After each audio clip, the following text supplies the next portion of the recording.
إن الحمد لله نحمده ونصلي على رسوله الكريم أما بعد أعوذ بالله السميع العليم من الشيطان الرجيم بسم الله الرحمن الرحيم ما يجادل في آيات الله إلا الذين كفروا فلا يغررك تقلبهم في البلاد كذبت قبلهم قوم نوح والأحزاب من بعدهم وحمت كل أمة برسولهم ليأخذوه وجادلوه بالباطل ليدحضوا به الحق فأخذتهم فكيف كان عقاب وكذلك حقت كلمة ربك على الذين كفروا أنهم أصحاب النار۔ حضرات محترم، اس صورت کے آغاز میں اللہ رب العزت نے اس قرآن کریم کے متعلق یہ بات فرمائی تھی کہ تنزیل الکتاب من اللہ، یہ نازل کی گئی کتاب اللہ کی طرف سے۔ پھر اللہ نے اپنی 6 صفات بیان کی۔ اللہ کون ہے؟ العزیز، اللہ رب العزت ہر چیز پہ غالب ہے، اللہ پہ کسی کا غلبہ نہیں ہو سکتا۔ نبی کریم صلی اللہ علیہ وسلم نے فرمایا لو ان اولکم و آخرکم و جنکم و انسکم، تم پہلے پچھلے سارے انسان ہی نہیں جن بھی مل جاؤ اور سب کے سب دنیا میں سب سے طاقتور انسان کی طرح ہو جاؤ، اور اگر تم چاہو کہ اللہ کو نقصان پہنچانا کہ لن یضر اللہ شیئا، تم اللہ کا کچھ نہیں بگاڑ سکتے۔ اگر تم سب جمع ہو جاؤ، ایک مٹھی بن جاؤ اور اللہ تمہیں نقصان دینا چاہے تو تم روک نہیں سکتے۔ تو اللہ رب العزت العزیز وہ غالب ہے، الحق العلیم، اور وہ ہر چیز کو جانتا ہے۔ غافر الذنب، اللہ وہ ذات پاک ہے جو گناہوں کو معاف کرتی ہے۔ وقابل التوب، انسانوں کی توبہ کو قبول کرتا ہے، لیکن یہ بات غلط فہمی میں مبتلا نہ کرے کسی انسان کو۔ شدید العقاب، اس کا انتقام، اس کا عذاب بھی بڑا سخت ہے۔ ذی الطول، وہ بہت بڑے حوصلے والا ہے۔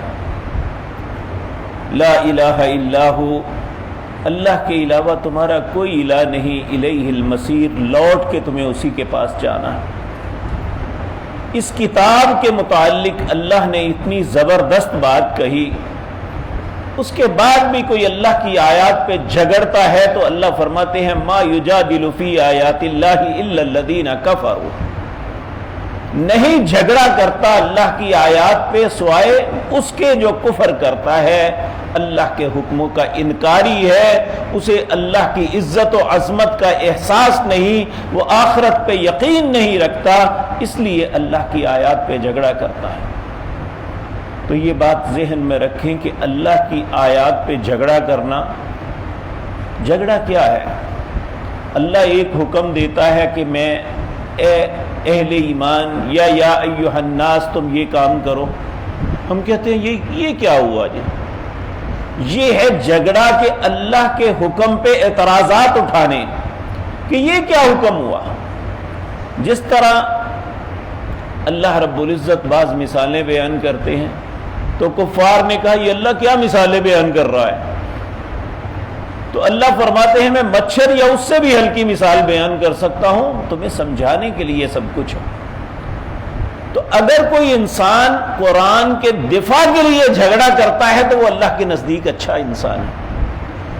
اللہ نے اپنے حبیب کریم صلی اللہ علیہ وسلم کو فرمایا ادفع باللتی ہی احسن، آپ اچھے انداز میں دفاع کیجئے۔ اور اسی طرح الم تر الی الذی حاج ابراہیم فی ربہ، کیا آپ نے نہیں دیکھا کہ ابراہیم نے جھگڑا کیا اپنے رب کے معاملے میں؟ کہ بادشاہ کا نظریہ غلط تھا، اس کے مقابلے میں ابراہیم نے جھگڑا کیا۔ اگر اللہ حق کے غلبے کے لیے انسان جھگڑا کرتا ہے تو یہ اللہ کا پسندیدہ ہے، اگر اللہ کی کلام کی حفاظت کے لیے جھگڑا کرتا ہے تو اللہ کو یہ محبوب ہے، لیکن کو اللہ کے حکموں کے خلاف جھگڑا کرتا ہے تو اللہ کہتے ہیں ما یجادل فی آیات اللہ الا الذین کفروا، نہیں جھگڑا کرتا اللہ کی آیات پر مگر وہ جو کفر کرتا ہے۔ پھر اللہ فرماتے ہیں کہ ان کا شہروں میں رہنا، ان کا مالدار ہونا، بڑے بڑے مناصب پہ فائز ہونا، کہا فلا یغرنک تقلبهم فی البلاد، ان کا شہروں میں پھرنا تمہیں غمزدہ نہ کر دے، یہ نہ سمجھنا کہ ان کا یہ بہت مالدار ہونا، ان کو بڑے بڑے مناصب دینا یہ کوئی اللہ کی خوشنودی کی علامت ہے۔ آپ دیکھیں ہم عموماً یہ سمجھتے ہیں کہ حکومت ملنا یہ اللہ رب العزت کی طرف سے، اگر اللہ کی خوشنودی کی علامت حکومت ہوتی تو فرعون کو کبھی حکومت نہ ملتی، نمرود کو حکومت نہ ملتی، بڑے بڑے اللہ کے دشمن دنیا پہ حکومتیں نہ کرتے۔ اس لیے حکومت ملنا اللہ رب العزت کی خوشنودی کی علامت نہیں ہے، بلکہ وَمَن يُرِدِ اللَّهُ بِهِ خَيْرًا يُفَقِّهُ فِي الدِّينِ، اللہ جس کے ساتھ بھلائی کا ارادہ کرتا ہے اسے دین کی سمجھ دیتا ہے۔ اگر انسان کو دین کا فہم آ گیا، اسے حلال و حرام کی تمیز آ گئی اور اسے اللہ کی اطاعت اور فرما برداری کا طریقہ آ گیا تو یہ اللہ کی خوشنودی کی علامت ہے۔ آپ دیکھیں نبی کریم صلی اللہ علیہ وسلم، آپ نے مکہ میں 13 سال کتنی سختی کے گزارے تھے، اور ظلم کرنے والے، کیا آپ سمجھتے ہیں کہ اللہ کی خوشنودی تھی ان کے ساتھ؟ اللہ ان پہ بڑا راضی تھا۔ اللہ نے اپنے حبیب کریم صلی اللہ علیہ وسلم کو بھی فرمایا لا یغرنک تقلب الذین کفروا فی البلاد متاع قلیل ثم مأواہم جہنم، ان کا شہروں میں پھرنا، ان کا آل و اولاد ہونا، بڑا فخر و غرور کرنا تمہیں کسی غم میں مبتلا نہ کرے۔ متاع قلیل، ان کے پاس بہت تھوڑا توشہ ہے، ثم مأواہم جہنم، اس کے بعد ان کا ٹھکانہ جہنم ہے، وبئس المہاد، اور بہت ہی برا ٹھکانہ ہے، العیاذ باللہ۔ پھر اللہ فرماتے ہیں اے نبی آپ نے گھبرانا نہیں ہے، کذبت قبلہم قوم نوح، جھٹلایا اس سے پہلے قوم نوح نے، انہوں نے بھی اپنے نبی سے جھگڑا کیا۔ وجادلہم، انہوں نے جھگڑا کیا نوح علیہ السلام سے اور کہا کہ تم اگر باز نہ آئے تو ہم پتھر مار مار کے مار دیں گے، العیاذ باللہ۔